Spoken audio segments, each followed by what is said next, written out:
ఈరోజు మన సుహాసినిస్ కిచెన్‌లో వాము చుట్టల్ని తయారు చేసి చూపించబోతున్నా. సమ్మర్ వచ్చిందంటే రకరకాల వడియాలు తయారు చేసుకుంటూ ఉంటాం కదా! మొన్న నేను చేసిన టమోటా వడియాలకు మీరు మంచిగా స్పందించారండి. చాలా మంది బాగా వచ్చాయని కామెంట్ పెట్టారు కదా! ఈరోజైతే వాము చుట్టల్ని తయారు చేసి చూపించబోతున్నా. వీటిని ఫ్యాన్ గాలి కిందే ఆరబెట్టుకోవచ్చు. ఒక్కరే ఎన్నైనా ఈజీగా తయారు చేసేసుకోవచ్చు. చాలా చాలా పర్ఫెక్ట్‌గా వస్తాయండి. పిండి విరగడం కానీ, చుట్టలు విరిగిపోవడం కానీ ఏమీ ఉండదు. చూస్తున్నారుగా చిన్న చిన్నగా ఉన్నవి ఎంత క్రిస్పీగా, ఎంత బాగా పొంగుతూ వచ్చాయో. నేను చెప్పే కొన్ని చిట్కాలు పాటించారంటే మీకు కూడా ఇంతే చక్కగా పొంగుతూ వస్తాయి. దీనికోసం స్టవ్ మీద మందపాటి కడాయిని పెట్టుకొని అందులోకి 2 గ్లాసుల దాకా నీళ్ళని వేసేసుకోండి. ఈ నీళ్లను మూత పెట్టి మరిగించుకోవాలి. ఇవి మరిగేలోపు ఏ గ్లాస్‌తో అయితే మనం నీళ్లు తీసుకున్నామో అదే గ్లాస్‌తో ఒక కప్పు పొడి బియ్యపిండిని తీసుకోవాలి. ఇది రెగ్యులర్‌గా మనం వాడుకునే బియ్యపిండేనండి. ఈ బియ్యపిండిలోంచి మరొక బౌల్‌లోకి ఒక 3-4 స్పూన్ల దాకా బియ్యపిండిని తీసేసుకొని ఇందులోకి కొద్ది కొద్దిగా నీళ్ళని వేసుకుంటూ జారుగా కలుపుకోండి. ఇక్కడ మనం పిండిని కలిపే నీళ్ళనేది కొలత ఏమీ లేదండి. మనం జారుగా కలుపుకోవడానికి ఎన్ని అవసరమైతే అన్ని నీళ్ళని వేసేసుకొని ఇక్కడ చూడండి ఇలా ఉండలు లేకోకుండా చక్కగా కలిపి పక్కనొంచేసేసుకోండి. ఇప్పుడు మనం స్టవ్ మీద ఎసరుని పెట్టాం కదా! చూడండి ఎసరు బాగా మరుగుతోంది కదా! ఇప్పుడు ఇందులోకి రుచికి సరిపడా ఉప్పుని, అలాగే 1-2 స్పూన్ల దాకా వామును వేయండి. ఇందులోకి మరి ఏమి వేయకూడదు. అంటే జీలకర్ర కానీ, చిల్లీ ఫ్లేక్స్ కానీ ఇలా ఏమి వేయకోకుండా వామును మాత్రమే వేసుకోవాలి. అప్పుడే మనకి ఆ ఫ్లేవర్ బాగా తెలిసిపోతుంది తినేటప్పుడు. ఇప్పుడు స్టవ్‌ని పూర్తిగా లో ఫ్లేమ్‌లోకి టర్న్ చేసేసుకొని మనం ఒక చేత్తో కలిపి పెట్టుకున్న బియ్యపు పిండిని వేసేసుకుంటూ మరొక చేత్తో కలుపుకోవాలి. ఇలా చేయడం వల్ల ఉండలు కట్టుకోకుండా మనకి ఇదంతా కూడా నీళ్ళలో బాగా కలిసిపోతుంది. తరువాత ఇందులోకి కొద్దిగా నిమ్మరసాన్ని పిండండి. నిమ్మరసం వేయడం వల్ల రుచి చాలా బాగుంటాయి. అలాగే వడియాలు మనం ఫ్రై చేసుకునేటప్పుడు తెల్లగా మల్లె పువ్వుల్లాగా వస్తాయి. అందుకని కొద్దిగా నిమ్మరసాన్నయితే వేయండి. తర్వాత ఇదంతా ఒక 5 నిమిషాల పాటు ఉడికించుకోవాలి. 5 నిమిషాల తర్వాత ఇందులోకి పొడి బియ్యపిండిని ఒక గ్లాస్ పిండిని పక్కన ఉంచుకున్నాం కదా! ఆ బియ్యపిండిని వేయండి. ఇలా వేసేటప్పుడు మంటను పూర్తిగా లో ఫ్లేమ్‌లోనే ఉండనివ్వండి. మనం 5 నిమిషాలు పిండిని ఉడికించాం కదండీ! ముందుగా జారుగా వేసిన పిండిని. తర్వాత పొడి పిండిని వేసుకున్నాం కాబట్టి ఇప్పుడు ఉండలనేది కట్టుకోకుండా మనకి మంచిగా కలిసిపోతుంది. అందుకనే మీరు ఎప్పుడైనా సరే ఇలా చెక్కిలాలు తయారు చేసుకునేటప్పుడు పిండిని ముందుగా కొద్దిగా కలిపి వేయండి. అలా వేయడం వల్ల మనం నెక్స్ట్ టైమ్ పొడి పిండి వేసినప్పుడు ఉండలు కట్టుకోకుండా పర్ఫెక్ట్‌గా అంతా బాగా కలిసిపోతుంది.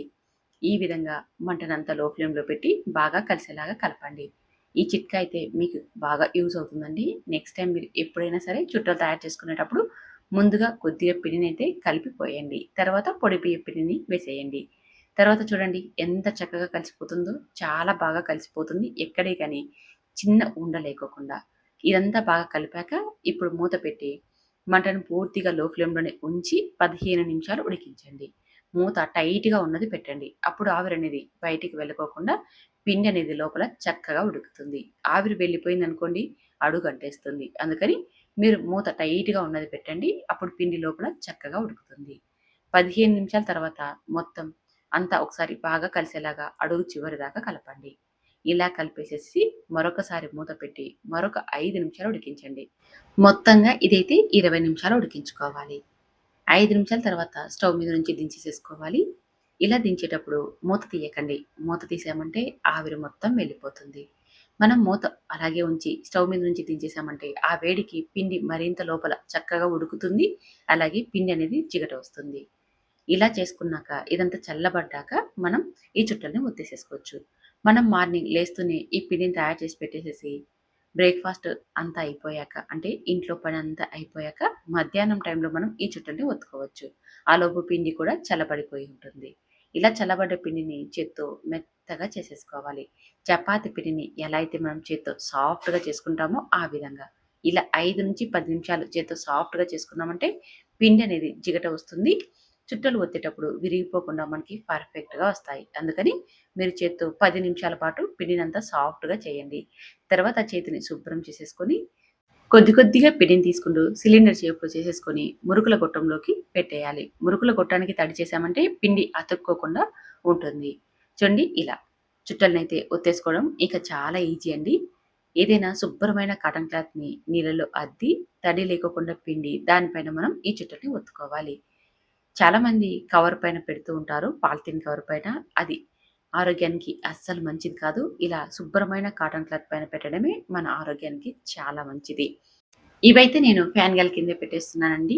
ఎండ కూడా అవసరం లేదు. మనం ఫ్యాన్ గాలి కింద పెట్టేసామంటే ఒక రాత్రి, ఒక పగులుకి ఇవి చక్కగా ఎండిపోతాయి. చూడండి పిండి అనేది జిగటగా వచ్చిందంటే ఇలా మనం చుట్టలు ఒత్తేటప్పుడు ఏ మాత్రం విరిగిపోకుండా పర్ఫెక్ట్‌గా వస్తాయి.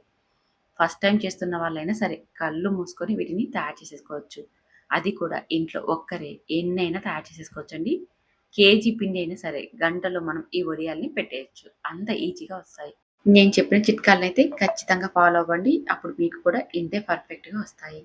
పిండిని చక్కగా ఉడికించుకోవాలి. మధ్య మధ్యలో కలుపుతూ ఒక 20 నిమిషాలు ఉడికించండి. అలాగే పిండి చల్లబడ్డాక మనం చుట్టలు ఒత్తేటప్పుడు చేత్తో పిండిని సాఫ్ట్‌గా తయారు చేసేసుకోవాలి. పిండి ఎంత జిగట వస్తే మనకి చుట్టలు అంత విరిగిపోకుండా వస్తాయి. అవి గుర్తుపెట్టుకోండి. ఈ 2 చిట్కాలు మీరు పాటించారు అంటే మీకు కూడా ఇంతే పర్ఫెక్ట్‌గా ఈ రెసిపీ వస్తుంది. వీటిని ఒక రోజంతా అలాగే ఉండనిచ్చామంటే నెక్స్ట్ డేకి చక్కగా ఎండిపోతాయి. మరుసటి రోజు చూపిస్తున్నా చూడండి ఇవి బాగా ఎండిపోయాయి కదా! మనం రెగ్యులర్‌గా తయారు చేసుకునే వడియాలకైతే వెనక వైపున నీళ్లు చల్లి తీస్తాము. కానీ ఈ చుట్టలకు అలా అవసరం లేదండి. ఇవి మనకి క్లాత్ నుంచి ఈజీగా వచ్చేస్తాయి. చూడండి ఎంత బాగా వచ్చేస్తున్నాయో. మరి చూసారుగా ఎంత బాగా వస్తున్నాయో?